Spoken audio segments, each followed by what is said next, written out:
Патшалық Ресей қазақ даласын толық бағындыруды көздеді. Еділ мен Жайық бойындағы шұрайлы жерлерге көз тікті. Отарлау жоспары жасалды. Жайық бойындағы елге суық хабар жетті. Халықтың жүрегіне үрей ұялады. Ел басына ауыр күн туды. Ана баласын құшақтап, қариялар көз жасын тыя алмады.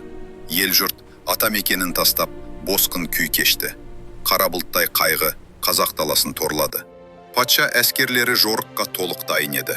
Олар қазақ жерін күшпен бағындырмақ болды. Алда ауыр сын күтіп тұрды. Ағайын, жерімізді жауға таптатпаймыз. Намыз үшін аққа қонамыз. Алға қазақ елі! Сол кезде ел алдына Сырым Датұлы шықты. Ол халқын намысқа, ерлікке шақырды. Жұрттың үміті қайта жанды. Сырымның соңынан ерген ерлер атқаға қонды. Ел қорғауға бел буған жасақ жиналды. Азаттық жолындағы күрес басталды. Қарлы далада қиян кескі шайқас болды. Жау әскері кейін шегіне бастады. Жау атаманы Чаганов қолға түсті. Бұл жеңіс халық рухын көтерді. Чаганов Хиуа саудагеріне құлдыққа сатылды. Бұл хабар патша билігін дүр сілкіндірді. Олар кек алуға бекінді. Сол түні Сырым батырды қолға түсіру жоспары жасалды. Жан-жаққа тыңшылар жіберіліп, қалың әскер әзірленді.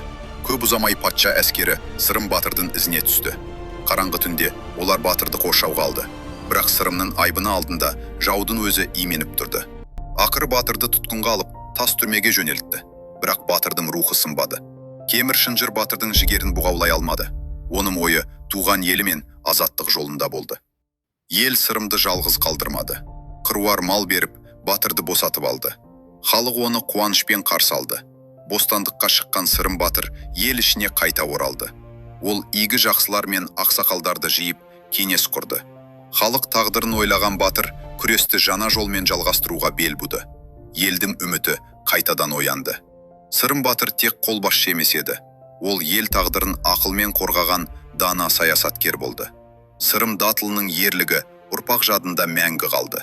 Оның азаттық жолындағы күресі ел тарихының асыл мұрасы. Еркіндік рухы ешқашан өшпейді.